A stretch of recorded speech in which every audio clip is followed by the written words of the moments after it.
미안하다. 미안하다. 재벌 회장이 시장 골목 분식집 바닥에 무릎을 꿇고 펑펑 울고 있었습니다. 낡은 점퍼에 허름한 바지, 거지꼴이 된 행색. 76년 인생에서 이렇게 울어본 적이 없는 사람이었습니다. 15년 전 이 여자에게 다시는 얼씬도 하지 말라고 내쫓았던 바로 그 사람이. 그런데 14살 소년이 다가와 조심스럽게 할아버지의 등을 토닥이기 시작했습니다. 아무도 시키지 않았는데 본능처럼. 그 손길은 15년 전 죽은 아들이 어렸을 때 아버지 등을 두드려주던 것과 똑같았습니다. 재벌 회장은 이 소년이 누구인지 알게 된 순간 완전히 무너졌습니다. 사연 시작 전에 구독과 좋아요를 눌러주시고 어디에서 듣고 계신지 댓글 남겨주시면 그곳으로 건강과 행복이 가득하길 기원하겠습니다. 서울 성북동 대진그룹 한승재 회장의 자택. 저녁 7시가 넘은 시각 12인용 원목 식탁 위에 가정부가 정갈하게 차려놓은 한정식이 김을 올리고 있었다. 갈비찜에 전복죽, 해물 잡채까지 밑반찬만 12가지가 넘었지만 이 넓은 식탁에 앉은 사람은 한승재 단 한 명뿐이었습니다. 한승재는 젓가락을 들었다가 입맛이 없어 도로 내려놓으며 한숨을 내쉬었는데 요즘 들어 뭘 먹어도 맛을 모르겠는 날이 부쩍 잦아진 참이었다. 가정부가 조심스럽게 다가와 여쭈었습니다. 회장님, 갈비찜이 좀 질기셨나요? 다시 해드릴까요? 아니야, 음식 탓이 아니라 내 몸 탓이니까 신경 쓰지 마. 가정부가 물러나자 한승재는 텅 빈 식탁을 한번 둘러보았습니다. 의자가 12개인 이 식탁에 가족이 다 같이 앉았던 게 언제였는지 아무리 기억을 더듬어 봐도 떠오르지 않았다. 어쩌면 애초에 그런 날 자체가 없었는지도 모를 일이었다. 갈비찜 한 점을 억지로 입에 넣었으나 제대로 씹지도 않고 삼켜버린 한승재의 머릿속을 문득 오래전에 자주 먹던 음식 하나가 스쳐 지나갔습니다.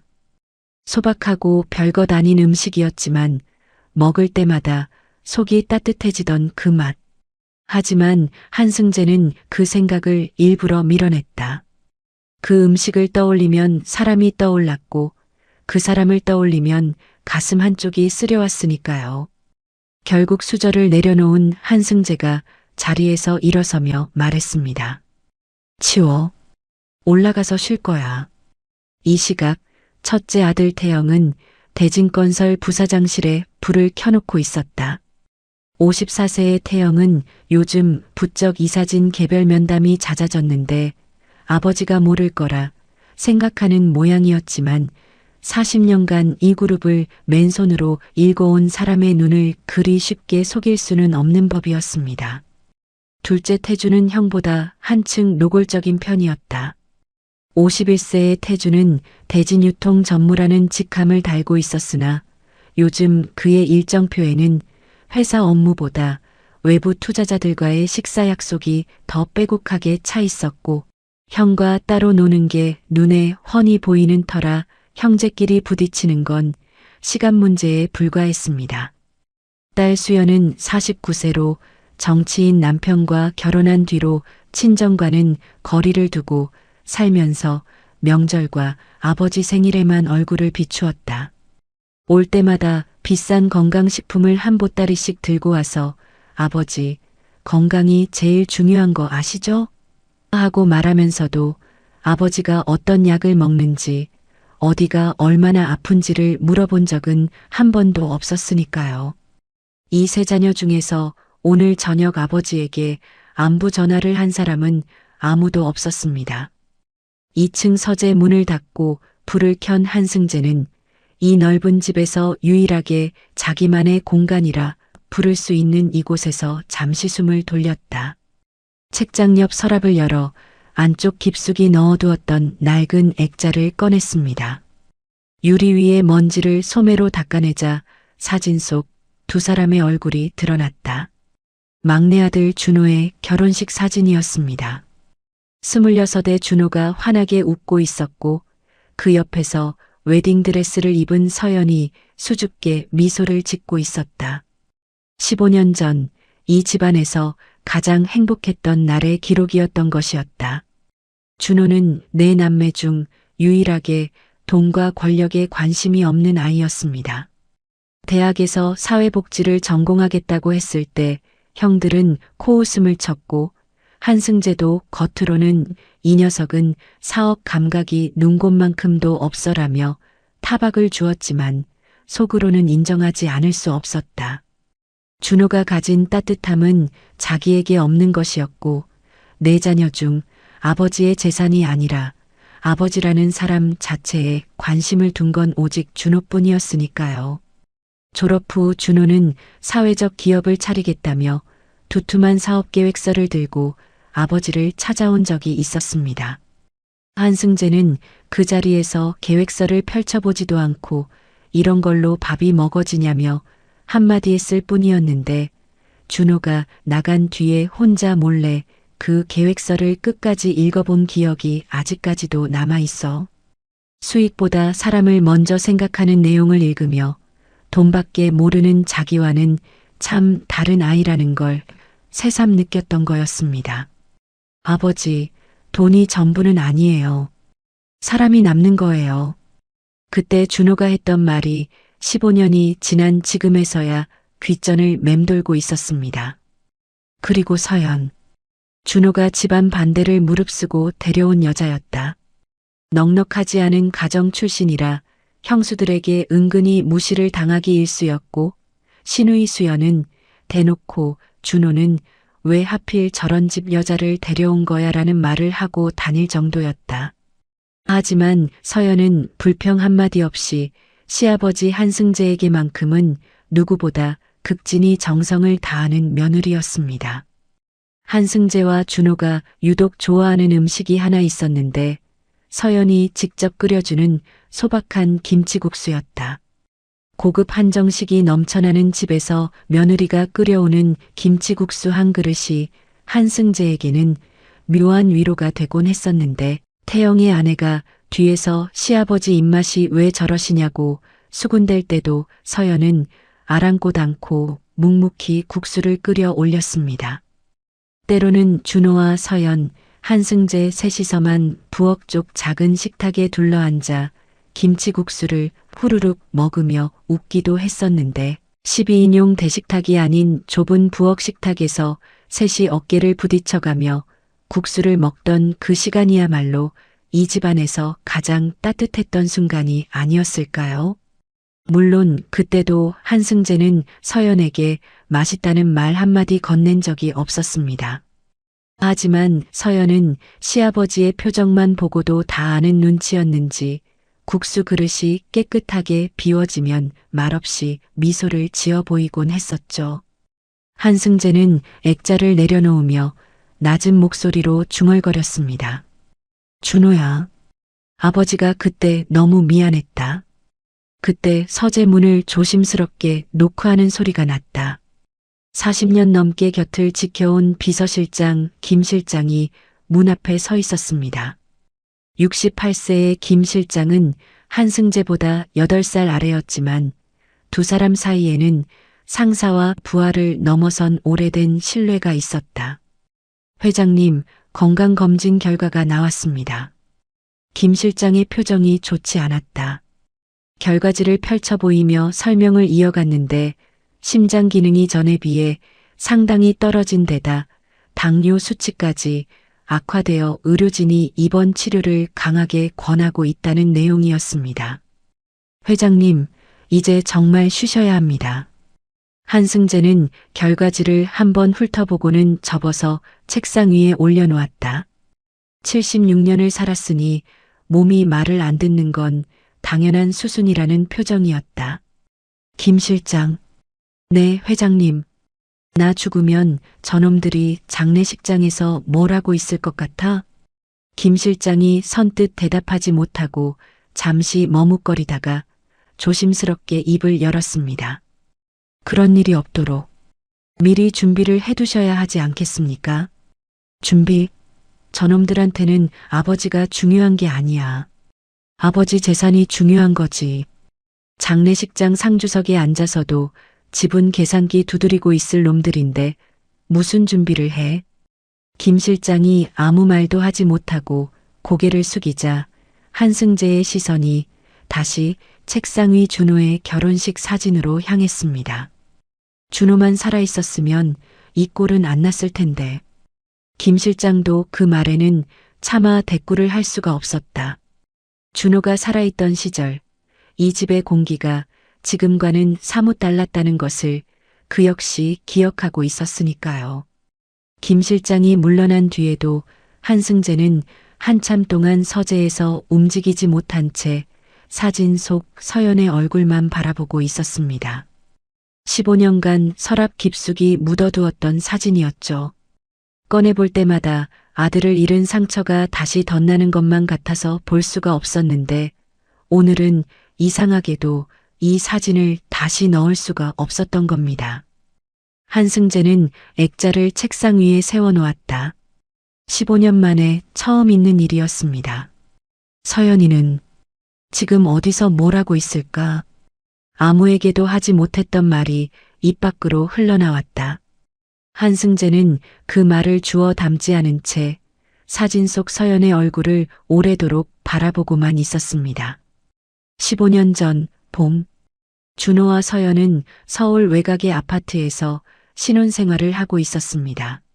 한승재가 막내 아들에게 사준 고급 아파트였는데 준호는 그 넓은 집이 과분하다며 처음에는 사양했지만 아버지의 고집을 이길 수는 없었죠. 결혼 2년 차 두 사람은 누가 봐도 행복한 부부였습니다. 준호는 형들과 달랐다. 대진그룹 경영에는 관심이 없었고 졸업 후에도 사회적 기업을 준비하며 자기만의 길을 가고 있었습니다. 형수들이 막내는 그룹 지분만 축내는 거 아니냐고 뒤에서 수군거려도 준호는 개의치 않았다. 서연만 옆에 있으면 그걸로 충분하다는 사람이었으니까요. 서연 역시 남편에게 과분한 것을 바라는 성격이 아니었다. 시가 식구들에게 무시를 당할 때도 준호에게 한 번도 하소연을 한 적이 없었는데 준호가 형수들이 또 뭐라 했지? 하고 물으면 서연은 웃으며 고개를 저었습니다. 아니야, 아무 말도 안 했어. 거짓말. 내 표정에 다 써 있는데. 정말이야. 신경 쓰지 마. 나는 당신이랑 아버님만 잘 지내면 그걸로 충분해. 서연이 아버님을 함께 언급하는 게 준호는 늘 고마웠습니다. 시아버지 한승재는 겉으로는 무뚝뚝하고 엄했지만 서연은 그 안에 있는 외로움을 본능적으로 느끼는 사람이었는지 시아버지에게 유독 정성을 쏟았다. 명절이면 형수들이 꺼리는 시아버지 식사 수발을 서연이 도맡았고 한승재가 좋아하는 소박한 김치국수를 끓여 올리는 것도 언제나 서연의 몫이었습니다. 준호는 서연이 끓인 김치국수를 아버지와 나란히 앉아 먹는 것을 좋아했다. 12인용 대식탁이 아니라 부엌 쪽 작은 식탁에 셋이 오순도순 앉아서 먹는 그 국수가 이 재벌가에서 유일하게 평범한 가족 같은 시간이었으니까요. 아버지, 국수 맛있죠? 시끄러. 먹을 때는 좀 조용히 먹어라. 한승재가 타박을 했지만 국수 그릇은 늘 깨끗하게 비워졌고 서연은 그 모습을 보며 말없이 미소를 지었습니다. 그 행복이 영원할 줄 알았다. 어느 여름 밤이었습니다. 서연이 갑작스러운 복통에 식은땀을 흘리며 쓰러졌다. 밤 11시가 넘은 시각, 택시를 부르기엔 시간이 아까웠고 구급차를 기다리기엔 서연의 상태가 급해 보여 준호는 망설임 없이 차 키를 집어들었다. 내가 데려다 줄게. 괜찮아, 금방이야. 서연이 그냥 택시 부르자고 말렸지만 준호는 이미 현관문을 열고 있었다. 밖에는 장대비가 쏟아지고 있었습니다. 준호가 운전대를 잡았다. 와이퍼가 감당할 수 없을 만큼 비가 쏟아지는 밤이었는데 조수석에서 고통스러워하는 서연이 걱정되어 속도를 올렸습니다. 교차로에 진입하는 순간 맞은편에서 대형 트럭이 신호를 무시하고 들이닥쳤다. 준호의 눈에 트럭의 헤드라이트가 가득 찬 것은 불과 12초 사이의 일이었습니다. 그 순간 준호는 본능적으로 핸들을 왼쪽으로 꺾었다. 조수석을 트럭에서 최대한 멀리 돌리기 위한 동작이었다. 운전석이 트럭의 정면을 그대로 받아냈습니다. 서연은 경미한 부상으로 며칠 입원하는 것으로 끝이었습니다. 하지만 준호는 현장에서 숨을 거두었죠. 28, 결혼 2년 차 아내를 살리고 자기가 떠난 것이었습니다. 한승재가 병원에 도착했을 때 준호는 이미 차가운 시신이 되어 있었다. 영안실 앞 복도에서 한승재는 살면서 처음으로 사람들 앞에서 무릎을 꿇고 오열했습니다. 평생 남에게 약한 모습을 보인 적 없는 사람이었지만 가장 사랑하는 아이를 잃은 아버지의 슬픔 앞에서는 재벌 회장의 체면 따위가 아무 소용이 없었으니까요. 문제는 그 슬픔이 분노로 변하는데 오랜 시간이 걸리지 않았다는 것이었습니다. 누군가를 탓하지 않으면 이 고통을 견딜 수가 없었다. 그 화살이 서연에게 향한 것은 어찌 보면 예정된 수순이었는지도 모릅니다. 장례식이 끝난 다음 날 한승재는 서연을 불러앉히고 말했습니다. 네가 그날 밤에 아프다고 난리치지만 않았으면 준호가 운전대를 잡을 일이 없었어. 서연은 고개를 숙인 채 아무 말도 하지 못했다. 시아버지의 말이 억울해서가 아니라 서연 자신도 똑같은 죄책감에 짓눌려 있었기 때문이었습니다. 내가 아프지만 않았더라면, 내가 택시를 좀 더 강하게 우겼더라면, 그 생각이 잠들 때마다 서연을 짓눌렀으니까요. 한승재는 거기서 멈추지 않았습니다. 다시는 한씨 집안 근처에 얼씬도 하지 마라. 서연이 고개를 들어 시아버지를 바라보았다. 한승재의 눈에는 슬픔과 분노가 뒤엉켜 있었는데 서연은 그 눈빛을 보는 순간 어떤 말도 소용이 없다는 것을 알았습니다. 한승재의 명령은 잔인할 만큼 철저했다. 준호가 살던 아파트는 원래 한승재가 사준 것이었으니 당연히 회수되었고 서연은 짐 하나 제대로 챙기지 못한 채 그 집에서 나와야 했습니다. 가족 행사, 제사, 모든 것에서 서연의 이름이 지워졌다. 나머지 자녀들도 서연과의 연락을 끊었는데 사실 그들에게 서연은 원래부터 없어도 되는 사람이었으니 아무도 아쉬워하지 않았던 것이었다. 서연은 남편도 잃고 집도 빼앗기고 가족에게서도 잘려나간 채 아무것도 없는 상태로 문 밖에 섰습니다. 비가 내리고 있었는데 그날도 비가 왔었다는 것을 서연은 한참 뒤에야 떠올렸다. 준호가 떠나던 밤에도 비가 내리고 있었다는 것을요. 쫓겨나고 2달쯤 지났을 때였습니다. 서연은 계속되는 어지러움과 메스꺼움의 근처 병원을 찾았는데 의사의 입에서 나온 말은 예상하지 못한 것이었죠. 임신 초기입니다. 약 8주 정도 된 것 같네요. 서연은 진료실 의자에 앉은 채 한동안 아무 말도 할 수 없었습니다. 사고가 나던 그 밤 서연의 복통이 혹시 임신 초기 증상이었을 수도 있다는 생각이 스쳤지만 확신할 수는 없었다. 다만 확실한 것은 준호의 아이가 자기 뱃속에 있다는 사실이었습니다. 시가에 알려야 하나. 서연은 잠시 그 생각을 했지만 이내 고개를 저었다. 다시는 얼씬도 하지 말라는 시아버지의 말이 장례식 뒤로 한 번도 연락해오지 않은 시가 식구들의 침묵이 서연에게 그 문이 완전히 닫혔다는 것을 알려주고 있었으니까요. 서연은 혼자 아이를 낳고 키우기로 결심했습니다. 그리고 아이가 태어났을 때 이름을 호준이라고 지었다. 한준호를 거꾸로 한 이름이었죠. 성은 자기의 성을 따라 박호준. 서연이 이 아이에게 해줄 수 있는 유일한 아버지의 흔적이 이름석자에 담긴 준호 두 글자뿐이라는 것이 서연의 가슴을 먹먹하게 했지만 그래도 이 아이가 있으니 살아갈 이유가 있었던 겁니다. 한승재는 이 모든 것을 몰랐습니다. 손자가 태어난 것도, 며느리가 어디서 어떻게 사는지도 15년이라는 시간이 그렇게 흘렀습니다. 현재 한승재의 서재, 준호의 유품 상자를 앞에 놓고 한승재는 한참을 망설이고 있었습니다. 15년간 한 번도 열어보지 않았던 상자였다. 상자를 열면 준호가 떠나던 그날의 기억이 다시 살아날 것 같아서 뚜껑에 손을 대는 것조차 피해왔는데 오늘은 달랐습니다. 어제 자녀들의 민낯을 똑똑히 확인한 뒤로 한승재의 마음속에서 무언가가 바뀌고 있었으니까요. 자녀들을 시험한 것은 이틀 전이었습니다. 김 실장과 함께 건강 악화를 과장하는 연기를 꾸몄는데 방법은 간단했다. 심장 수술이 필요하고 성공률이 30%에 불과하다는 거짓 정보를 자녀들에게 흘리는 것이었습니다.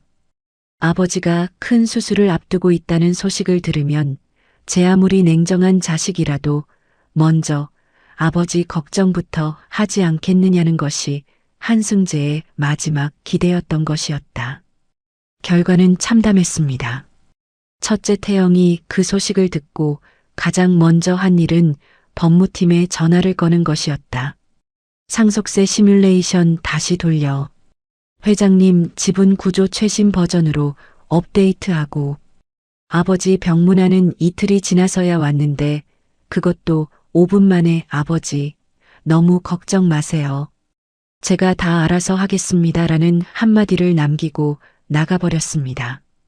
다 알아서 하겠다는 말이 아버지의 건강을 챙기겠다는 뜻이 아니라 그룹 경영권을 자기가 가져가겠다는 뜻이라는 것을 한승재가 모를 리 없었으니까요. 둘째 태준도 별반 다르지 않았습니다.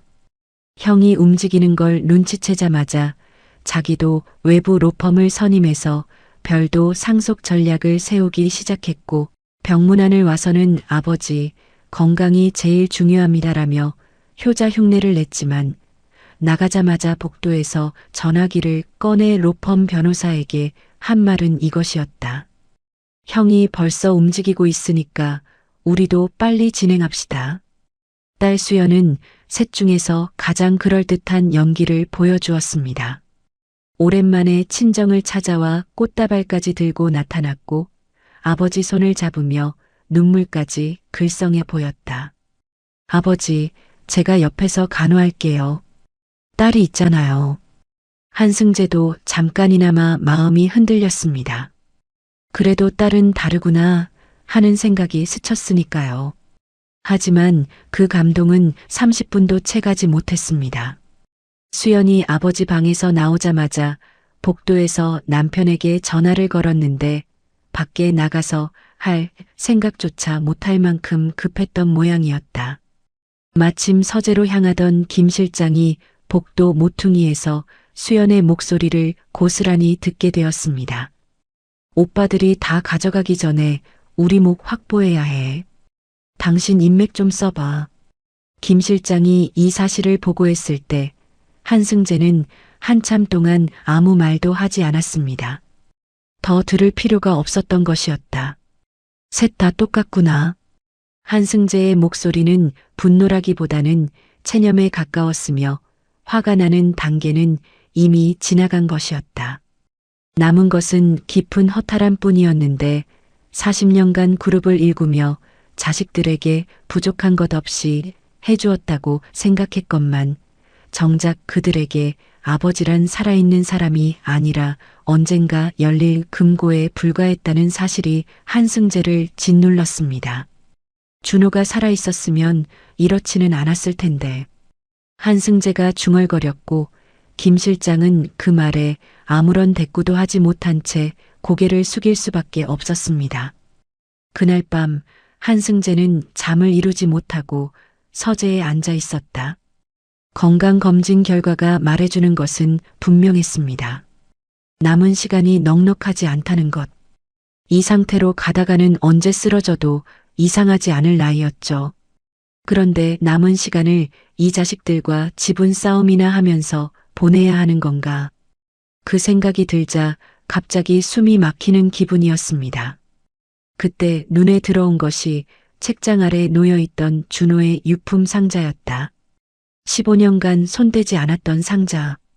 한승재는 한참을 바라보다가 천천히 손을 뻗어 뚜껑을 열었습니다. 상자 안에는 준호의 흔적들이 고스란히 남아 있었다. 대학 졸업 앨범, 사회적 기업 사업 계획서, 서연과 함께 찍은 웨딩 사진, 준호가 쓰던 만년필. 한승재는 하나하나 꺼내보며 손끝으로 만져보았습니다. 15년의 먼지가 앉아 있었지만 준호의 온기가 아직 남아있는 것만 같았으니까요. 상자 바닥에서 접힌 편지 한 통이 나왔다. 낯익은 글씨체. 서연의 것이었습니다.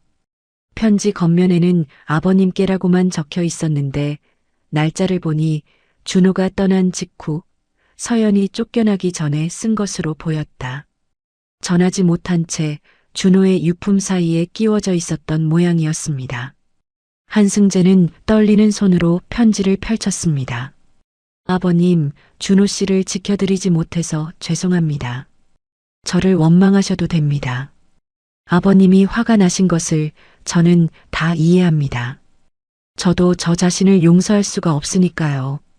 다만 한 가지만 부탁드려도 될까요? 아버님, 제발 건강만은 챙기세요. 준호 씨도 아버님 건강 걱정을 늘 하고 있었어요. 그것만은 꼭 말씀드리고 싶었습니다. 편지는 그것이 전부였습니다. 원망은 한 글자도 없었죠. 자기를 쫓아낸 시아버지의 건강을 걱정하는 말뿐이었던 겁니다. 한승재는 편지를 잡은 손이 부들부들 떨리는 것을 멈출 수가 없었습니다. 방금 전 확인한 자녀들의 행태와 15년 전 서연이 남긴 이 편지가 너무나 극명하게 대비되어 가슴을 후벼 팠습니다. 아버지가 아프다는 소식에 상속세 계산부터 한 자식들, 그리고 쫓겨나면서도 시아버지 건강을 걱정한 며느리. 이 차이가 15년이라는 세월 동안 한승재가 외면하고 있었던 것의 무게였습니다. 한승재는 편지를 무릎 위에 내려놓고 한동안 천장을 올려다보았다. 눈가가 뜨거워지는 것을 참을 수가 없었습니다. 내가 그때 쫓아내지 말았어야 했는데 그 말은 준호에게 하는 것인지 서연에게 하는 것인지 아니면 자기 자신에게 하는 것인지 한승재 스스로도 알 수 없었다. 다만 하나 확실해진 것이 있었습니다. 남은 시간이 얼마 되지 않는다면 그 시간을 지분 싸움에 쓰고 싶지 않다는 것. 매듭지어야 할 일이 있다면 바로 지금이라는 것이었죠. 한승재는 편지를 조심스럽게 접어 양복 안주머니에 넣은 후 김 실장에게 전화를 걸었다. 밤 11시가 넘은 시각이었지만 40년간 이 시각의 전화에 익숙한 김 실장은 두 번째 신호에 받았습니다. 김 실장, 하나 부탁할 게 있어. 말씀하십시오, 회장님. 서연이가 지금 어디서 살고 있는지 알아봐 줄 수 있나? 전화기 너머로 김 실장이 잠시 침묵하는 것이 느껴졌습니다. 15년 만에 처음 나온 이름이었으니까요. 하지만 김 실장은 놀라움을 억누르고 담담하게 대답했다. 알아보겠습니다. 전화를 끄는 한승재는 책상 위에 세워놓은 준호의 결혼식 사진을 바라보았습니다. 사진 속 서연의 웃는 얼굴이 편지 속 글씨와 겹쳐졌다. 서연아, 아직 늦지 않았으면 좋겠다. 며칠 뒤 김 실장이 서연의 행방을 찾아냈습니다. 서울 외곽의 작은 시장 골목에서 분식집을 운영하고 있다는 보고였다. 가게 이름은 서연이네 분식. 혼자 아이를 키우고 있다는 정보도 함께 올라왔는데 한승재는 그 대목에서 재혼했나 보군 하고 넘겼습니다. 설마 준호의 아이일 거라고는 상상조차 하지 못한 것이었으니까요. 제가 수행하겠습니다. 김 실장이 당연하다는 듯 말했지만 한승재는 고개를 저었습니다. 아니야, 혼자 갈 거야. 회장님, 지금 건강 상태로 혼자 나가시면 안 됩니다. 최소한 저라도. 회장이 비서 데리고 찾아가면 서연이가 얼마나 부담스럽겠어. 나는 그냥 있는 그대로 가고 싶어. 회장도 아니고 재벌도 아닌 그냥 한 사람으로. 김 실장은 더 이상 말리지 못했습니다. 대신 멀리서라도 대기하겠다는 양보를 간신히 얻어냈다. 한승재는 준비를 시작했습니다. 옷장에서 양복이 아닌 옷을 꺼내는 것 자체가 낯선 일이었다. 기사에게 부탁해 낡은 점퍼 하나와 허름한 면바지를 구해왔고 모자를 눌러 쓰자 거울에 비친 모습은 성북동 재벌 회장이 아니라 어디서든 볼 수 있는 평범한 노인이었습니다. 한승재는 거울 속 자기 모습에 쓴웃음을 지었다. 평생 맞춤 양복만 입던 사람이 이 꼴이라니. 지갑에서 카드와 신분증을 빼고 현금 몇만 원만 넣은 뒤 마지막으로 양복 안주머니에서 서연의 편지를 꺼내 점퍼 주머니로 옮겨 넣었습니다. 김 실장이 마지막으로 물었다. 회장님 가셔서 무슨 말씀을 하실 겁니까? 한승재는 잠시 멈칫했다가 솔직하게 대답했습니다. 나도 모르겠어. 가보면 알겠지. 시장 골목은 한승재가 살아온 세계와는 전혀 다른 곳이었습니다. 좁은 골목 양쪽으로 작은 가게들이 다닥다닥 붙어 있었고 생선 가게에서 나오는 비린내와 떡볶이 냄새가 뒤섞여 코끝을 찔렀죠.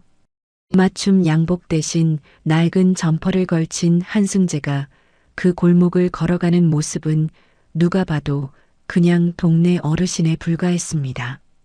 서연인의 분식이라는 작은 간판이 보였고 한승재는 가게 앞에서 발을 멈추었습니다. 유리문 너머로 작지만 깨끗하게 정돈된 가게 안이 들여다 보였는데 테이블이 4-5개쯤 되었고 벽에는 아이가 어렸을 때 그린 것으로 보이는 그림이 붙어 있었다. 구석에는 학습지와 참고서가 쌓여 있었는데 한승재는 아직 그것들이 무엇을 의미하는지 알지 못했습니다. 15년 만이었다. 문 하나를 사이에 두고 서연이 저 안에 있었습니다. 한승재는 선뜻 문을 열지 못하고 한참을 서 있었습니다. 들어가면 무슨 말부터 해야 할까? 미안하다고?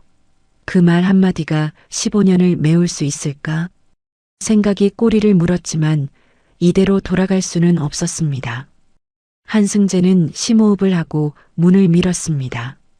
딸깍 문이 열리는 소리와 함께 작은 종이 울렸습니다. 주방 쪽에서 누군가가 나왔다. 앞치마를 두른 여자.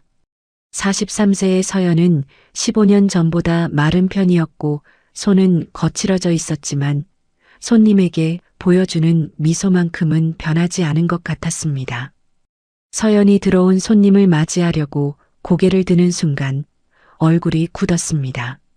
노인의 행색은 초라했다. 낡은 점퍼에 허름한 바지, 모자를 눌러 쓴 모습. 하지만 15년이라는 시간이 지워버리지 못한 것이 있었습니다. 그 눈매. 서연은 그 눈매를 잊을 수가 없었다. 아버님? 서연의 목소리가 떨리고 있었습니다. 한승재는 아무 말도 하지 못한 채 서 있었고 15년간 마음속으로 준비해온 말이 있었을 텐데 막상 며느리의 얼굴을 마주하니 입이 열리지 않았던 겁니다. 서연이 먼저 움직였습니다. 주방에서 뛰어나오다시피 달려와 한승재의 손을 두 손으로 잡았다. 차가운 시아버지의 손과 달리 서연의 손은 따뜻했습니다. 아버님, 어떻게 되신 거예요? 이게 무슨... 서연의 눈에서 눈물이 흘러내렸다. 자기를 쫓아낸 시아버지가 거짓골로 나타났는데 첫마디가 원망이 아니라 걱정이었습니다. 15년의 세월이, 빼앗긴 집이, 혼자 버텨온 날들이 아무것도 아니라는 듯 서연의 첫 반응은 시아버지의 안부였던 것이었다. 식사는 하셨어요? 여기 앉으세요, 아버님. 서연이 한승재를 가게 식탁으로 안내했습니다. 한승재는 이끌리듯 의자에 앉았는데 다리에 힘이 풀려서 앉은 것인지 서연의 말에 순순히 따른 것인지 자기도 구분이 가지 않았다. 서연이 주방으로 들어가더니 잠시 후 국수 한 그릇을 가져왔습니다. 김이 모락모락 올라오는 김치국수였고 그 냄새를 맡는 순간 한승재의 눈동자가 흔들렸습니다. 이 국수? 서연이 자주 끓여주던 그 소박한 김치국수? 한승재와 준호가 제일 좋아했던 음식이었다. 부엌 작은 식탁에 셋이 둘러앉아 후루룩 먹으며 웃던 그 국수. 준호가 죽은 뒤 한승재는 이 국수를 입에 대지 않았습니다. 15년 동안 단 한 번도 이 맛이 준호를 떠올리게 했으니까요. 아무리 비싼 한정식을 차려놓아도 입맛이 없던 이유를 한승재는 이제야 알 것 같았습니다. 자기가 그리워했던 건 음식이 아니라 이 국수를 함께 먹던 사람들이었던 것이었다. 한승재는 숟가락을 들었지만 국수를 뜨는 손이 떨려서 몇 번이나 놓칠 뻔했습니다. 겨우 한 젓가락을 입에 넣자 15년 전 그 맛이 그대로 혀 위에 퍼졌다. 변한 것이 아무것도 없었습니다. 국수 맛도 이 국수를 끓여주는 사람의 마음도 한승재의 눈에서 소리 없이 눈물이 흘러내렸다. 멈출 수가 없었습니다. 국수를 먹으면서 우는 것이 스스로도 한심했지만 76년 인생에서 이렇게 맛있고 이렇게 아픈 국수는 처음이었으니까요. 서연은 맞은편에 조용히 앉아 한승재가 국수를 다 먹을 때까지 아무 말 없이 기다려 주었습니다. 왜 이런 행색으로 왔는지 묻지 않았고 15년간 어디서 뭘 하셨는지도 묻지 않았다. 그저 시아버지가 밥을 먹는 모습을 지켜보며 곁에 있어줄 뿐이었습니다. 국수 그릇이 비워지자 서연이 조심스럽게 입을 열었습니다. 아버님, 더 드실래요? 더 끓여드릴 수 있어요. 아니, 됐어. 배부르다. 한승재가 겨우 그 한마디를 내뱉었습니다. 사실 배가 부른 게 아니라 더 먹으면 눈물이 멈추지 않을 것 같았기 때문이었다. 서연은 잠시 자리를 비우더니 뭔가를 가지고 돌아왔습니다. 작은 봉투 하나를 한승재 앞에 조심스럽게 내밀었다. 아버님, 많지는 않지만 이걸로 따뜻한 식사 드세요. 봉투 안에는 현금이 들어 있었습니다. 몇만 원. 서연이 가지고 있던 돈을 전부 모은 것으로 보였죠. 가게 매출이 넉넉하지 않다는 건 이 작은 분식집의 크기만 봐도 알 수 있었는데 그 형편에서 가진 돈을 전부 꺼내 시아버지에게 내민 것이었습니다. 서연이 봉투를 밀어주며 아버님, 여기 또 오셔도 돼요. 언제든지 오시면 제가 해드릴게요. 한승재는 봉투를 받아든 채 아무 말도 할 수가 없었습니다. 재벌 회장이 며느리에게 몇만 원을 받아쥐고 앉아 있었다. 이 여자도 넉넉한 형편이 아닌 게 눈에 뻔히 보이는데 가진 것 전부를 내밀면서 또 오시라고 하고 있었다. 15년 전 자기가 이 여자에게 한 짓을 생각하면 이 몇만 원짜리 봉투의 무게가 차라리 100억보다 무겁게 느껴졌습니다. 한승재는 봉투를 쥔 손이 떨리는 것을 감출 수가 없었다. 고개를 숙이자 눈물이 빈 국수 그릇 위로 뚝뚝 떨어졌습니다. 15년 전 이 여자를 쫓아내며 다시는 얼씬도 하지 말라고 했던 자기에게 이 여자는 가진 것 전부를 내밀며 언제든 오시라고 하고 있었으니까요. 미안하다는 말, 고맙다는 말, 하고 싶은 말이 목구멍까지 차올랐지만 어느 것 하나 입 밖으로 나오지 않았습니다.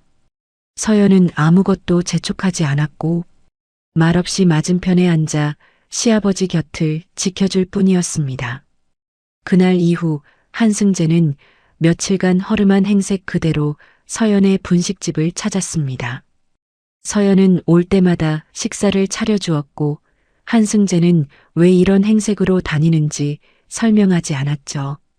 서연도 캐묻지 않았습니다. 두 사람 사이에는 15년이라는 시간이 놓여 있었지만 이상하게도 마주 앉아 국수를 먹는 동안에는 그 시간이 조금씩 녹아내리는 것 같았으니까요. 한승재는 서연의 하루를 곁에서 지켜보게 되었습니다. 서연은 새벽 4시에 일어나 재료를 손질하고 가게 문을 열면 하루 종일 주방과 홀을 오갔죠. 점심시간에는 시장 상인들과 근처 공장에서 일하는 사람들이 몰려왔는데 서연은 한 명 한 명에게 웃는 얼굴로 국수를 내주었습니다. 쉬는 시간이라는 게 따로 없었죠. 한 번은 독거 어르신으로 보이는 할머니가 들어와 국수 한 그릇을 시키더니 계산할 때 지갑을 더듬거리며 난감한 표정을 짓는 것을 한승재가 보았습니다. 서연은 아무렇지 않은 듯 어머니, 오늘은 서비스예요. 다음에 오셔서 드세요 하며 할머니를 보냈는데 그게 처음이 아닌 것 같았습니다. 할머니가 나간 뒤에도 서연의 표정에는 아까운 기색이 전혀 없었습니다. 넉넉하지 않은 형편이라는 게 눈에 보였다. 가게 인테리어라고 할 것도 없이 벽에 페인트만 깨끗하게 칠해놓은 정도였고 서연이 입고 있는 앙치마도 몇 번을 빨아 입었는지 색이 발해 있었다. 하지만 그 안에서 서연은 단 한 번도 힘든 내색을 하지 않았습니다. 손님이 없는 틈틈이 가게를 닫고 밑반찬을 미리 준비했다. 한승재는 이 여자가 15년간 얼마나 단단하게 살아왔는지를 비로소 자기 눈으로 확인하고 있었던 겁니다. 아무 도움 없이, 아무 지원 없이 홀로 이 가게를 일으키고 아이를 키워온 것이었으니까요. 가게에 드나들수록 한승재의 눈에 들어오는 것들이 있었습니다. 벽에 붙어 있는 아이 그림, 구석에 쌓인 학습지와 참고서, 테이블 아래 놓인 작은 운동화 한 켤레. 서연에게 아이가 있다는 것은 분명했는데 한승재는 재혼해서 낳은 아이겠거니 생각했다. 서연에게 직접 묻지는 않았습니다. 물을 입장이 아니었으니까요. 나흘째 되는 날 오후였습니다. 한승재가 가게 한쪽 구석에서 국수를 먹고 있을 때 가게 문이 열리며 학교를 마친 소년이 들어왔다. 엄마, 나왔어. 교복을 입은 14살 소년이었습니다. 한승재는 무심코 고개를 들어 소년을 바라보았는데 그 순간 손에 들고 있던 숟가락이 식탁 위로 떨어뜨렸다. 소년의 얼굴이 준호였습니다. 정확히 말하면 준호의 어린 시절 그대로였죠. 눈매, 웃는 모양, 고개를 약간 갸웃하는 버릇까지. 한승재의 숨이 멎는 것 같았습니다. 15년 전 사진 속에서나 보던 준호의 얼굴이 살아 숨쉬는 소년의 모습으로 눈앞에 서 있었던 것이었다. 소년이 한승재를 보았습니다. 엄마, 손님이야? 서연의 표정이 복잡하게 변했다. 이 순간이 올 수 있다는 것을 알고 있었지만 준비가 되어 있지 않았던 것이었다. 한승재는 소년에게서 눈을 뗄 수가 없었습니다. 심장이 미친 듯이 뛰고 있었죠. 떨리는 목소리로 서연에게 물었습니다. 서연아, 이 아이가... 말을 잇지 못하는 한승재를 서연이 바라보았다. 잠시 침묵이 흘렀습니다. 서연은 소년을 바라보다가 무언가를 결심한 듯 조용히 입을 열었다. 호준아, 인사드려. 이분이 할아버지셔. 소년이 눈을 동그랗게 뜨며 한승재와 서연을 번갈아 보았습니다. 할아버지라는 말을 처음 듣는 것 같은 반응이었지만 엄마가 늘 해주던 말이 있었는지 거부감 없이 한승재에게 고개를 숙여 인사했다. 안녕하세요, 할아버지. 한승재는 인사를 받는 것도 잊은 채 서연을 바라보았습니다. 입술이 부들부들 떨리고 있었죠. 호준이라고? 네. 준호 씨 이름을 거꾸로 지었어요. 이 아이한테 아빠 이름을 남겨주고 싶었거든요. 한승재의 얼굴이 일그러졌습니다. 준호, 호준, 며느리가 쫓겨나면서도 아이의 이름에 아버지를 남겨주었다는 것. 성은 박이었다. 박호준. 한씨 집안에서 잘려나간 뒤에도 서연이 이 아이에게 해줄 수 있었던 유일한 아버지의 흔적이 이름 속 두 글자뿐이었다는 것이 한승재의 가슴을 짓눌렀습니다.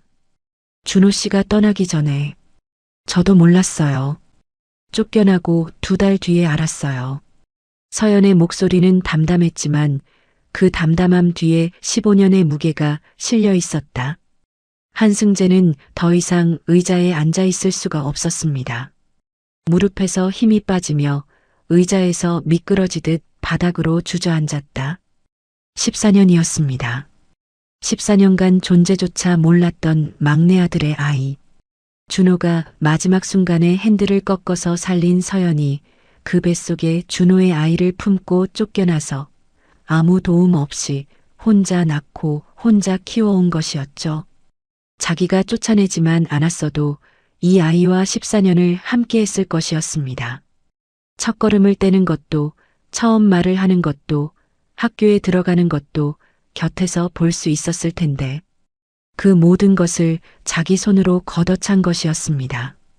한승재는 분식집 바닥에 무릎을 꿇은 채 펑펑 울었다. 체면도 위엄도 남아있지 않았습니다. 76년 인생에서 아들의 영안실압 이후로 이렇게 울어본 적이 없었으니까요. 미안하다. 미안하다. 같은 말만 되풀이했습니다. 서연에게 하는 말인지, 준호에게 하는 말인지, 눈앞에 호준이에게 하는 말인지 한승재 자신도 구분할 수가 없었다. 호준이는 당황한 얼굴로 엄마를 올려다보았습니다. 갑자기 할아버지라는 사람이 나타나서 바닥에 주저앉아 울고 있으니 어쩔 줄을 모르는 것이 당연했다. 서연도 눈물을 참지 못하고 고개를 숙이고 있었습니다. 그런데 호준이가 움직였다. 잠시 망설이더니 한승재에게 다가가 조심스럽게 등을 토닥이기 시작했습니다. 아무도 시키지 않았는데 14살 소년이 본능적으로 할아버지의 등을 두드려주고 있었던 거죠. 그 손길이 어딘가 익숙했습니다. 준호가 어렸을 때 아버지 등을 두드려주던 것과 똑같은 손길이었으니까요. 한승재는 그 손길에 더 크게 울었습니다. 그리고 호준이를 끌어안았다. 처음 안아보는 손자였습니다. 작은 체구에서 전해오는 체온이 준호의 것과 닮아 있었으니까요. 호준이는 영문을 다 이해하지는 못했지만 엄마가 늘 해주던 말이 하나 있었습니다. 할아버지도 원래는 좋은 분이셨다고, 아빠가 할아버지를 제일 좋아했다고. 그래서인지 호준이는 처음 만난 할아버지의 품에서 빠져나가지 않고 가만히 안겨 있었다. 분식집 안에 3사람만 남아 있었습니다. 한승재가 호준이를 안고 울고 서연이 옆에서 소리 없이 눈물을 흘리고 호준이는 할아버지의 등을 토닥이고 있었죠. 가게 밖으로 저녁 햇살이 비스듬히 들어와 3사람의 그림자를 하나로 이어주고 있었습니다. 한승재가 며칠째 연락이 되지 않았습니다. 김 실장에게 전화를 걸어도 회장님은 개인 일정 중이십니다라는 대답만 돌아올 뿐이었죠. 자녀들이 움직이기 시작한 것은 당연한 수순이었습니다. 가장 먼저 움직인 것은 첫째 태영이었다. 아버지가 자리를 비운 사이를 기회로 본 태영은 비상 이사회를 소집하려 했습니다. 이사진에게 개별 연락을 돌리며 아버지가 건강 문제로 경영 판단이 어려운 상태라고 프레이밍하기 시작했고 자연스럽게 회장 직무대행을 자기가 맡겠다는 방향으로 분위기를 몰아갔다. 태영은 김 실장에게도 압박을 가했습니다. 김 실장, 아버지 어디 계신지 당신이 모를 리가 없잖아. 지금 그룹이 어떤 상황인지 알면서 왜 숨기는 거야? 저도 정확한 위치는 모릅니다. 회장님이 혼자 쉬고 싶다고 하셔서. 쉬고 싶다고? 그룹 회장이 며칠씩 연락을 끊고 사라지는 게 말이 돼? 김 실장은 태영의 추궁에도 모른다며 버텼습니다. 태영은 혀를 차며 돌아섰지만 눈빛은 차가웠죠. 둘째 태주는 형이 직무대행을 노리고 있다는 정보를 입수하자마자 자기 편 이사들을 결집시키기 시작했습니다. 형이 건설 쪽을 가져가면 자기는 유통이라도 확실히 틀어쥐어야 한다는 계산이었죠. 외부 로펌과 수시로 전화를 주고받으며 지분 방어 전략을 세워달라고 주문했는데 아버지의 행방보다 형의 움직임을 견제하는 것이 더 급한 모양이었습니다. 딸 수연은 양쪽 오빠 사이에서 어부지리를 노렸다. 겉으로는 중립을 지키는 척하면서 뒤로는 남편의 정치 인맥을 동원해 언론 쪽에 손을 뻗치고 있었습니다. 재벌 회장 실종이라는 기사가 나가면 주가가 흔들릴 것이고 그 혼란 속에서 자기 몫을 챙길 수 있다는 셈법이었던 거죠. 세 남매가 아버지의 빈자리를 두고 각자의 계산기를 두드리고 있을 때 태영과 태주는 아버지가 서연의 분식집에 있다는 정보를 입수했습니다. 김 실장이 흘린 것이었죠.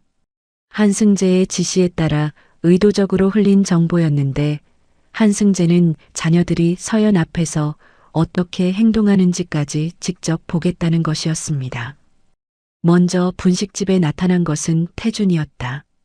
형보다 조급한 성격답게 정보를 입수하자마자 바로 달려온 것이었습니다. 검은색 외제차가 시장 골목 입구에 섰다. 골목에 어울리지 않는 차였죠. 양복을 차려입은 태준이 차에서 내려 분식집 문을 거칠게 열었습니다. 작은 종이 요란하게 울렸다. 서연은 주방에서 나오다가 태준의 얼굴을 보고 멈칫했습니다. 15년 만에 보는 시가 19였으니까요. 태준은 서연을 위아래로 훑어보더니 대뜸 쏘아붙였습니다. 당신이 뭔데 우리 아버지를 붙잡고 있어? 15년 전에 쫓겨난 사람이 지금 무슨 짓을 하는 거야? 서연은 흔들리지 않고 차분하게 대답했다. 저는 아버님을 붙잡은 적 없습니다. 아버님이 직접 오신 거예요. 아버지가 직접 왔다고? 멀쩡한 사람이 왜 이런 데를 찾아와? 당신이 뭔가 꾸민 거 아니야? 태준이 양복 안주머니에서 두툼한 봉투를 꺼내 식탁 위에 던졌습니다. 봉투가 식탁에 부딪히며 둔탁한 소리를 났다. 이거면 되지? 아버지한테서 손 떼. 서연은 봉투를 내려다보았다가 고개를 들어 태준을 바라보며 조용히 말했습니다. 이건 받을 수 없습니다. 뭐, 적어서 그래. 얼마면 돼? 적고 많고의 문제가 아닙니다. 아주버님한테 돈을 받을 이유가 없어요.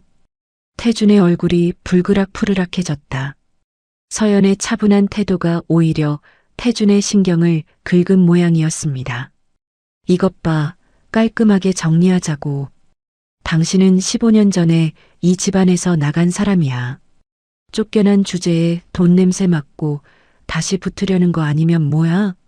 서연의 표정이 처음으로 살짝 굳었지만 곧 다시 평온을 되찾으며 말했습니다.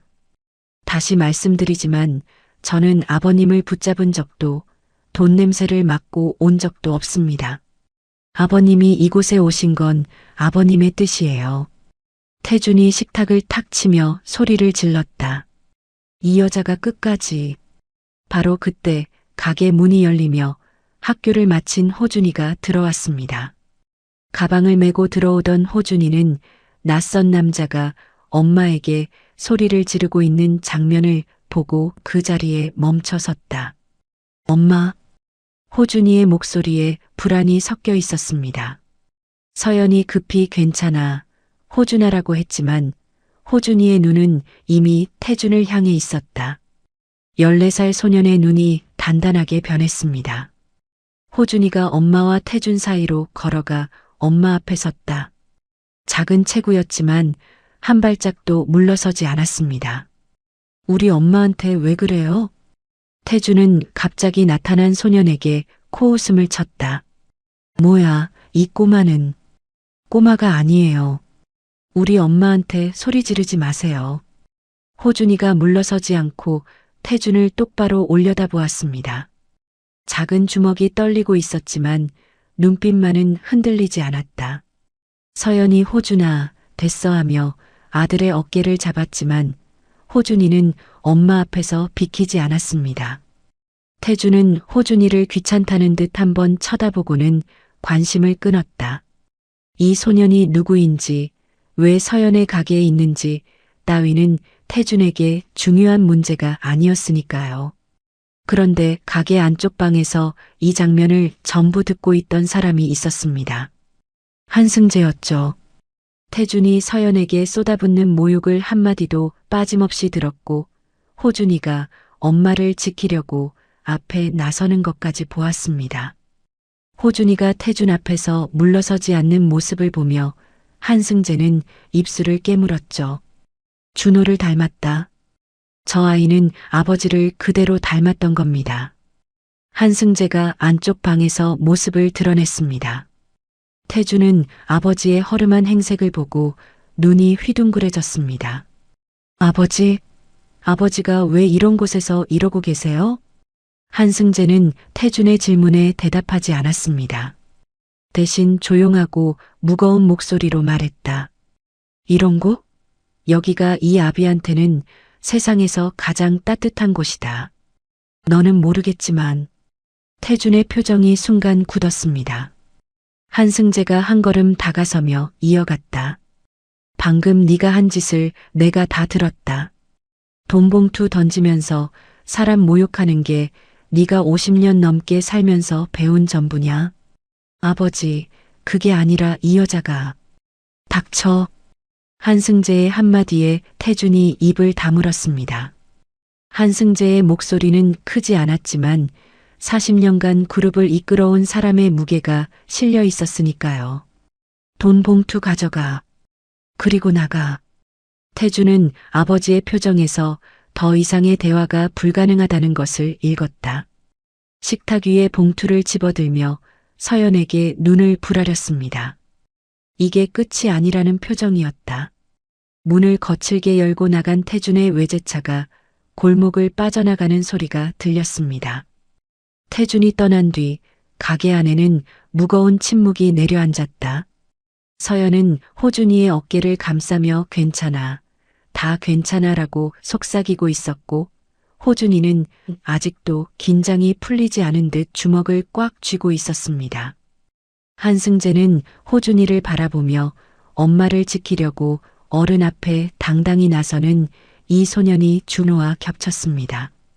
준호도 그랬으니까요. 부당한 일 앞에서 물러서지 않는 아이였던 것이었죠. 한승재는 주머니에서 전화기를 꺼내 김 실장에게 전화를 걸었습니다. 김 실장, 태영이하고 태준이 움직임 전부 파악하고 있어라. 그리고 준비해. 다 끝낼 때가 됐다. 전화를 끊은 한승재는 가게 문 쪽으로 걸어가다가 한번 뒤를 돌아보았다. 서연이 호준이의 머리를 쓸어주며 무언가를 속삭이고 있었고 호준이는 고개를 끄덕이고 있었습니다. 한승재의 눈빛이 단단하게 변하며 생각했다. 이 사람들을 지켜야 한다. 이번만큼은 반드시. 한승재가 대진그룹 본사로 복귀한 날 로비에서부터 공기가 달랐습니다. 며칠간 허름한 점퍼를 걸치고 시장 골목을 다니던 노인은 사라지고 말쑥한 정장의 단정한 머리, 재벌 회장의 위엄을 되찾은 한승재가 본사 정문을 들어섰다. 김 실장이 반걸음 뒤에서 따르고 있었고 그의 손에는 두툼한 서류 가방이 들려 있었습니다. 한승재가 자리를 비운 동안 자녀들이 벌인 일들을 김 실장은 빠짐없이 정리해두고 있었다. 태영이 이 사진을 개별 접촉하며 직무대행을 자처하려 한 정황, 태준이 외부 로펌을 선임해 지분 방어 전략을 세운 기록, 수연이 남편의 정치 인맥을 동원해 언론에 재벌 회장 실종 기사를 흘리려 한 움직임. 거기에 더해 김 실장이 수년간 조용히 모아온 자료들도 있었습니다. 태영의 대진건설 협력업체를 통한 배임 증거, 태준의 대진유통, 물류비 횡령 내역, 수연의 남편이 대진그룹 내부 정보를 이용해 부동산 투자를 한 정황. 한승재가 이 자료들의 존재를 처음 안 것은 아니었다. 오래전부터 감지하고 있었지만 자식이라는 이유로 눈을 감아왔던 것들이었습니다. 한승재는 두 가지를 동시에 진행하기로 했다. 먼저 이사회에서 자녀들을 정리하고 이어서 기자회견을 통해 대외적으로 선언하는 것이었습니다. 긴급 이사회가 소집되었다. 태영, 태준, 수연이 모두 참석했습니다. 태영은 아버지가 돌아왔으니 자기가 준비한 승계안을 발표할 기회라고 생각하는 눈치였고, 태준 역시 나름의 PT 자료를 가지고 온 모양이었다. 수연은 오빠들 사이에서 상황을 살피며 앉아 있었습니다. 이사들이 자리를 잡자 한승재가 입을 열었다. 오늘 중요한 발표가 있습니다. 태영과 태준의 눈에 긴장과 기대가 동시에 떠올랐습니다. 드디어 승계 발표가 나오는 건가? 둘 다 자기가 지명될 가능성을 염두에 두고 있는 표정이었죠. 한승재가 김 실장에게 고개를 끄덕이자 회의실 스크린에 자료가 올라갔습니다. 승계안이 아니었다. 첫 번째 화면.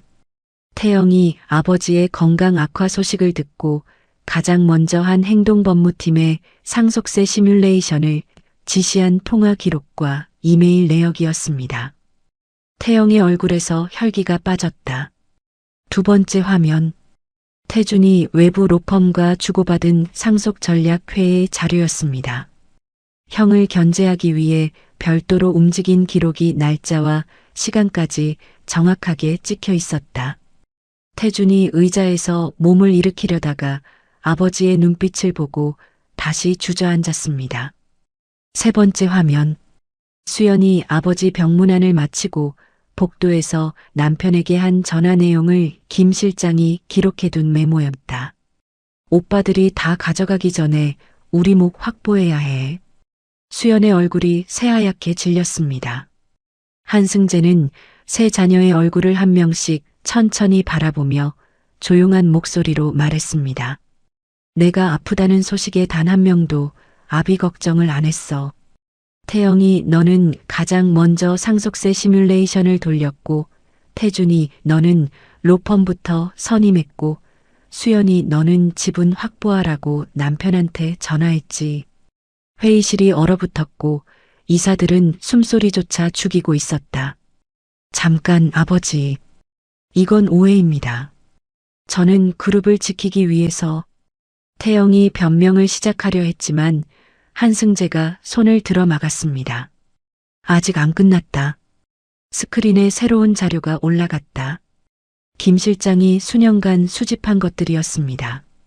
태영이 대진건설 협력업체를 통해 개인 자금을 빼돌린 배임 내역, 태준이 대진유통 물류비를 부풀려 횡령한 자료, 수연의 남편이 대진그룹 이사회 비공개 정보를 이용해 사전에 부동산을 매입한 내부 정보 유출 증거였습니다. 태영의 입이 벌어졌다. 태준은 고개를 숙였고 수연은 손으로 입을 막은 채 떨고 있었습니다.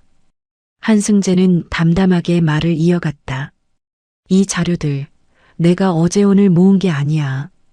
오래전부터 알고 있었어. 다만 자식이라는 이유로 눈을 감아준 거지. 그런데 이번에 확실히 알았다. 너희한테 기회를 더 줘봐야 소용이 없다는 거. 태영이 자리에서 벌떡 일어났습니다. 아버지, 이러시면 그룹이 무너집니다. 지금 이걸 공개하시면 주가가. 그룹은 내가 세웠고 내가 정리한다. 한승재의 목소리에는 감정이 거의 실려있지 않았죠. 오히려 그 담담함이 더 무서웠습니다. 오늘부로 한태영, 한태준, 한수연 세 사람의 그룹 내 모든 직위를 해임한다. 상속권도 박탈한다. 회의실에 탄식과 웅성거림이 번졌습니다. 태준이 의자에서 미끄러지듯 내려와 무릎을 꿇었다. 아버지, 한 번만 더 기회를 주십시오. 제가 잘못했습니다.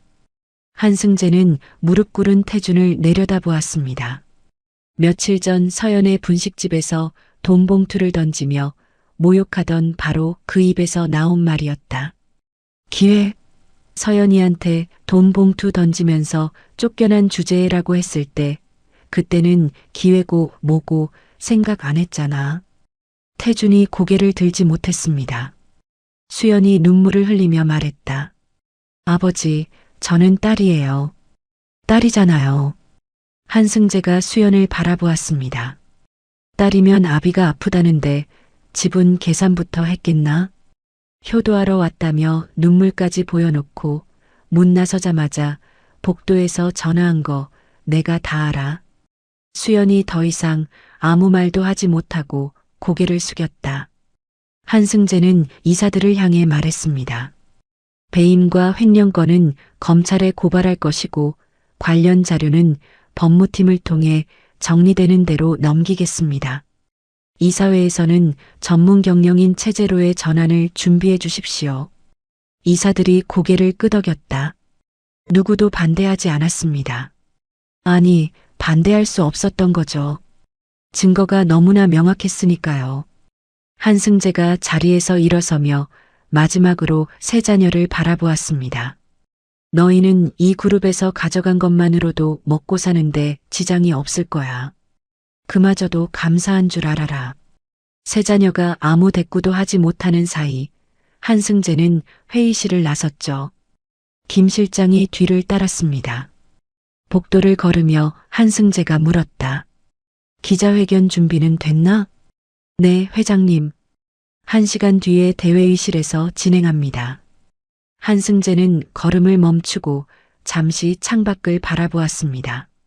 40년간 자기가 세운 빌딩들이 보이는 풍경이었고 이 풍경을 보며 자부심을 느끼던 시절이 있었는데 지금은 다른 생각뿐이었습니다.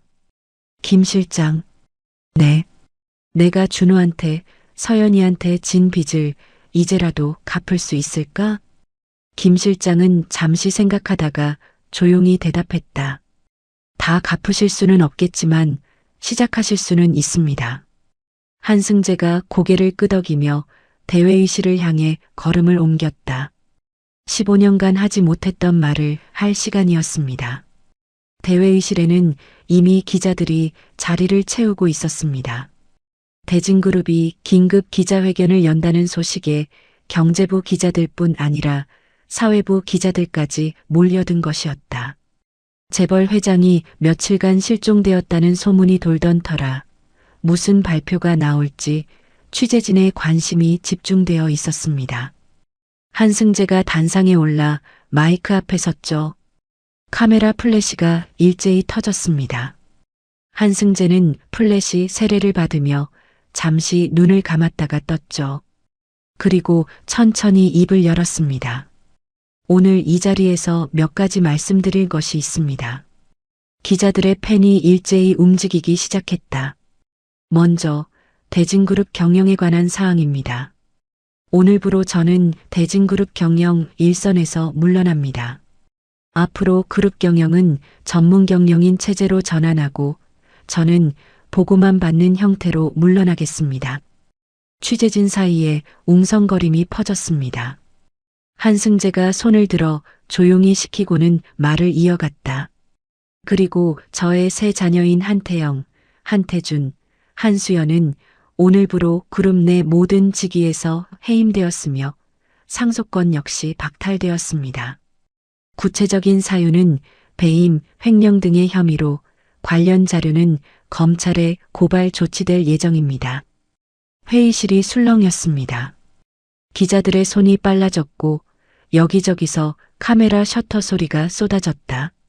재벌 회장이 직접 자녀들의 비리를 공개하고 상속권까지 박탈한다는 것은 전례가 없는 일이었으니까요. 한승재는 잠시 숨을 고른 뒤 목소리의 톤이 달라졌습니다. 경영인의 목소리가 아니라 한 사람의 아버지로서 말하는 목소리였다. 여기서부터는 그룹 경영과는 관계없는 제 개인적인 이야기입니다. 하지만 오늘 꼭 해야 할 말이기에 이 자리를 빌립니다. 기자들의 펜이 멈추고 눈이 한승재에게 집중되었습니다. 15년 전 제 막내 아들 준호가 교통사고로 세상을 떠났습니다. 회의실이 조용해졌다. 준호는 비 오는 밤에 아내를 병원에 데려가다가 사고를 당했습니다. 충돌 직전에 핸들을 꺾어서 아내를 살리고 자기가 떠났습니다. 한승재의 목소리가 잠깐 갈라졌지만 이내 다시 이어갔습니다. 저는 아들을 잃은 슬픔을 이기지 못하고 아무 죄 없는 며느리를 내쫓았습니다. 네가 아프다고 난리치지 않았으면 준호가 운전대를 잡을 일이 없었다고 그렇게 말하고 쫓아냈죠. 살던 집도 빼앗고 가족에게서도 잘라냈습니다. 며느리는 아무것도 없는 상태로 이 집안에서 쫓겨났습니다. 기자들 사이에서 탄식이 흘러나왔다. 15년이 지났습니다. 저는 최근에 건강이 많이 나빠졌고 남은 시간이 많지 않다는 것을 알게 되었습니다. 그래서 매듭지어야 할 일이 있었고 며느리를 찾아가는 것이었죠. 한승재는 주머니에서 서연의 편지를 꺼내 들었습니다. 접힌 자국이 여러 겹인 낡은 편지였습니다. 며느리가 쫓겨나기 전에 쓴 편지입니다. 저한테 보내려고 쓴 건데 전하지 못하고 아들의 유품 사이에 끼워져 있었고 15년 만에 발견했습니다. 한승재가 편지를 펼치지는 않았습니다. 대신 기억에 남은 문장을 읽었다. 아버님, 준호 씨를 지켜드리지 못해서 죄송합니다. 저를 원망하셔도 됩니다. 다만 아버님 건강만은 챙기세요. 회의실이 고요해졌습니다. 몇몇 기자가 고개를 숙였다. 쫓아낸 시아버지의 건강을 걱정하는 말뿐이었습니다. 원망은 한 글자도 없었습니다. 한승재가 편지를 다시 접어 주머니에 넣으며 말을 이어갔습니다. 저는 거짓골로 며느리를 찾아갔습니다. 재벌 회장이 아니라 그냥 한 사람으로 가고 싶었습니다. 며느리는 서울 외곽시장 골목에서 작은 분식집을 하고 있었습니다. 한승재의 눈가가 붉어지기 시작했지만 말을 멈추지 않았다. 거짓골로 나타난 저를 보고 며느리가 제일 먼저 한 말이 뭔지 아십니까? 아버님, 어떻게 되신 거예요? 식사는 하셨어요? 그 말이었습니다. 15년 전에 쫓아낸 시아버지한테 원망 한마디 없이 걱정부터 한 거였습니다. 한승재가 잠시 말을 멈추고 숨을 골랐습니다. 며느리는 넉넉하지 않은 살림에서 가지고 있던 돈을 전부 꺼내 제 손에 쥐어주면서 말했습니다. 아버님, 이걸로 따뜻한 식사 드세요. 여기 또 오셔도 돼요. 언제든지 오시면 제가 해드릴게요. 한승재의 목소리가 떨리기 시작했다. 아까 제가 제 자녀들의 이야기를 했습니다. 아버지가 아프다는 소식에 상속세 계산부터 한 자식들이 있고 쫓겨나면서도 시아버지 건강을 걱정하고 15년 뒤에 거짓골로 나타난 시아버지한테 가진 것 전부를 내민 며느리가 있습니다. 제가 76년을 살면서 진짜 가족이 누구였는지 이제야 알았던 겁니다. 한승재가 다시 한번 숨을 고르며 말했습니다. 그리고 제가 몰랐던 사실이 하나 있었습니다. 회의실의 공기가 팽팽해졌다. 준호의 아이가 있습니다. 제 손자입니다. 기자들 사이에서 낮은 탄성이 터져 나왔습니다. 며느리가 쫓겨난 뒤에 임신 사실을 알게 되었다고 합니다. 저한테 알릴 수도 없었겠지요. 다시는 얼씬도 하지 말라고 한 사람이 접니다. 며느리는 혼자 낳고 혼자 키웠습니다. 14년을 그렇게 버텨온 겁니다. 한승재의 눈에서 눈물이 흘러내렸지만 닦지 않았습니다. 손자 이름이 호준입니다. 준호를 거꾸로 한 이름입니다.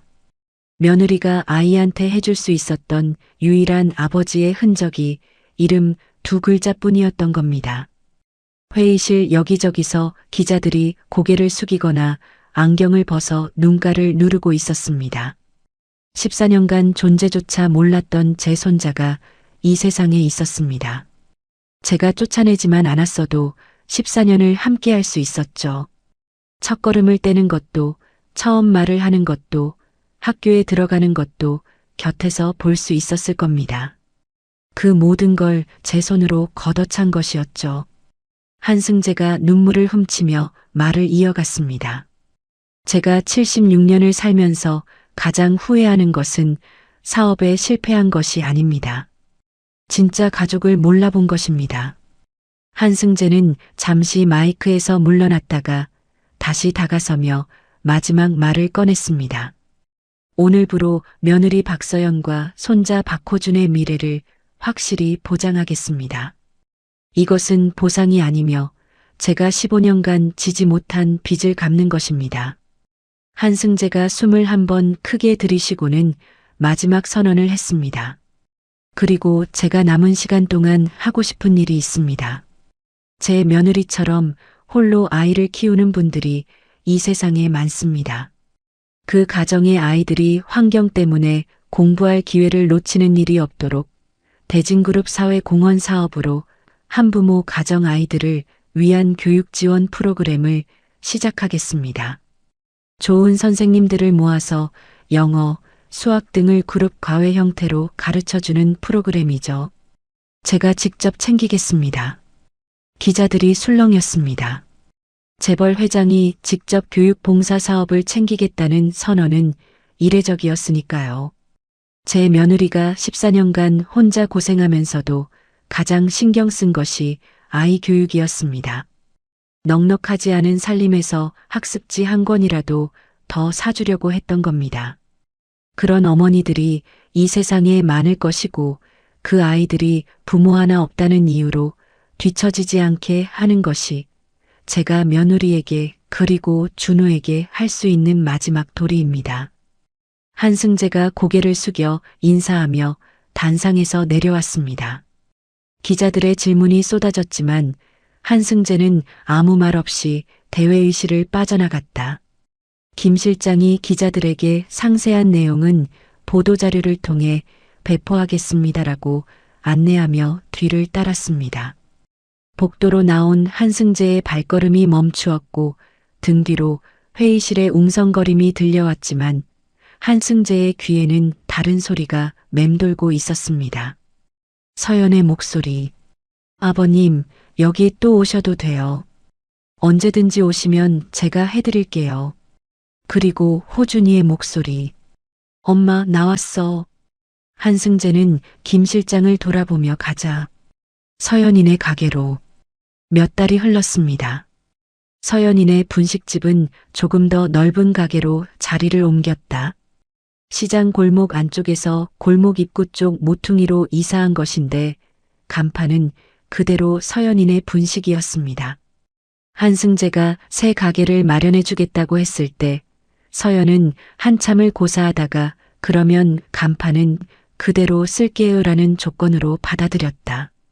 가게에는 요즘 매일 나오는 사람이 한 명 있었습니다. 양복 대신 편한 바지에 앞치마를 두른 76세의 노인이 카운터에 앉아 손님을 맞이하고 있었는데 동네 사람들은 그 노인이 누군지 몰랐다. 그냥 서연 사장님의 시아버지쯤 되는 분이라고 짐작할 뿐이었습니다. 어서 오세요. 뭐 드실래요? 한승재가 들어오는 손님에게 말을 건넸다. 어색한 존댓말이었지만 며칠 하다 보니 제법 자연스러워지고 있었습니다. 단골 손님이 어르신, 오늘도 나오셨네요 하면 한승재는 우리 며느리가 끓이는 국수가 서울에서 제일이야. 안 먹어봤으면 한번 먹어봐 하며 자랑을 늘어놓곤 했다. 주말이면 한승재는 한부모 가정교육지원센터에 나갔습니다. 대진그룹이 마련한 공간에서 실력 있는 선생님들이 아이들에게 영어와 수학을 가르치고 있었는데 한승재는 수업이 끝나면 아이들에게 간식을 챙겨주고 한 명 한 명 어깨를 토닥이며 잘하고 있어 힘내라고 격려해 주었다. 처음에는 어색하기 짝이 없었습니다. 평생 남에게 격려라는 걸 해본 적이 없는 사람이었으니까요. 하지만 한승재는 단 한 번도 빠지지 않았습니다.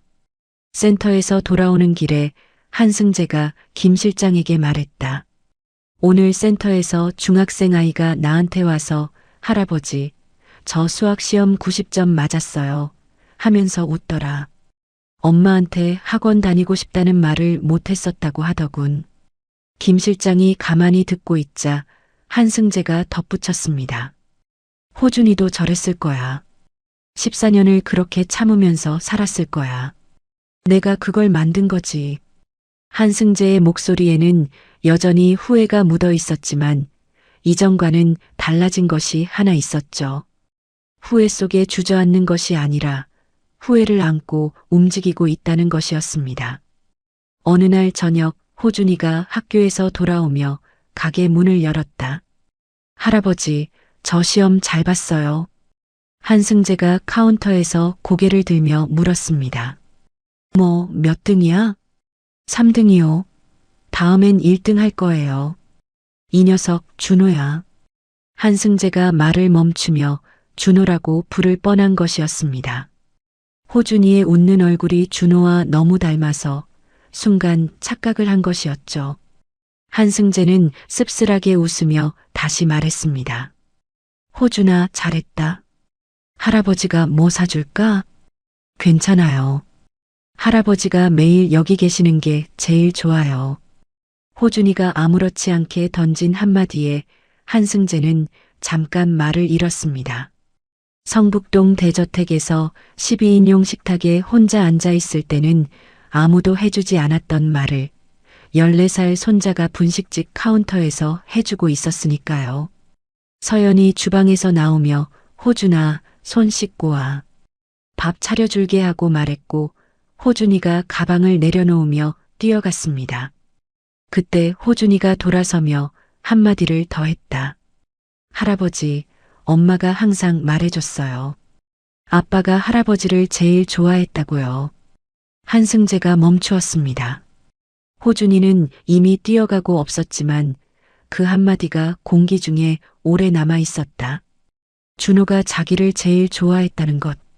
그리고 서연이 15년간 한승재를 원망하기는커녕 호준이에게 할아버지를 좋은 분으로 이야기해 주었다는 것. 한승재는 카운터에 두 손을 짚은 채 고개를 숙였습니다. 눈물이 흘러내렸지만 이번에는 슬픈 눈물이 아니었다. 저녁, 가게 문을 닫은 뒤였습니다. 서연이 김치국수를 끓여 작은 식탁에 세 그릇을 놓았죠. 한승재, 서연, 호준이. 세 사람이 좁은 식탁에 둘러앉았습니다. 성북동 대저택의 12인용 식탁에서 혼자 갈비찜을 먹으며 입맛이 없다고 수저를 내려놓던 한승재가 지금은 시장 골목 분식집의 좁은 식탁에서 며느리와 손자와 나란히 앉아 김치국수를 먹고 있었다. 어깨가 부딪힐 만큼 좁은 식탁이었지만 15년 전 부엌 식탁에서 준호, 서연과 셋이 국수를 먹던 그때처럼 이상하게 마음이 편안했습니다. 한승재가 국수를 한 젓가락 먹고는 서연에게 말했다. 서연아, 네 아버님, 맛있다. 서연이 잠깐 놀란 표정을 짓다가 이내 미소를 지었습니다. 15년 전에는 한 번도 해주지 않았던 말을 한승재가 처음으로 입 밖에 꺼낸 것이었으니까요. 호준이가 국수를 후루룩 먹으며 끼어들었다. 할아버지, 엄마 국수 원래 맛있어요. 제가 세상에서 제일 좋아하는 거예요. 그래, 할아버지도 세상에서 제일 좋아한다. 한승재가 웃으며 대답했습니다. 그 웃음은 오랜만에 보는 진짜 웃음이었다. 세 사람이 좁은 식탁에서 국수를 먹는 동안 가게 바깥으로는 저녁 노을이 시장 골목을 물들이고 있었습니다. 한승재는 문득 생각했다. 내 인생에서 가장 비싼 식사는 100만 원짜리 코스 요리가 아니었다. 며느리가 끓여준 이 한 그릇의 김치국수였던 것이었다. 한승재는 국수를 다 비우고 그릇을 내려놓으며 서연과 호준이를 바라보았습니다. 15년이라는 시간을 되돌릴 수는 없지만 남은 시간만큼은 이 식탁에서 시작할 수 있었습니다. 한승재 회장은 76년을 살면서 깨달았습니다. 진짜 가족은 재산을 나눠 가지려는 사람이 아니라 거짓골로 찾아간 자기에게 가진 것 전부를 내밀어주는 사람이었다는 것을요. 우리는 살면서 가까운 사람에게 가장 잔인해지기 쉽습니다. 돌이킬 수 없는 말을 하고 돌아서서 후회하고 그러면서도 먼저 손을 내밀지 못합니다. 한승재가 그랬습니다. 15년이라는 시간을 후회로 채우고 나서야 겨우 허름한 점퍼 하나 걸치고 며느리 앞에 설 수 있었습니다. 하지만 서연은 달랐습니다. 15년간 원망할 수도 있었을 그 세월을 아들에게 아빠 이야기를 해주고 시아버지를 좋은 분이라고 말해주는 것으로 채웠습니다. 미움 대신 따뜻함을 선택한 겁니다. 어쩌면 우리 곁에도 서연 같은 사람이 있을지 모릅니다. 내가 미처 하지 못한 말, 내가 차마 내밀지 못한 손, 지금이라도 늦지 않았으면 좋겠습니다. 한승재처럼 15년이 지나고 나서야 깨닫는 것보다는 오늘 한마디 먼저 건네는 것이 나으니까요. 이야기를 끝까지 들어주신 분이 계시다면 잘 들었다고 댓글 하나만 남겨주세요. 구독과 좋아요 부탁드립니다. 감사합니다.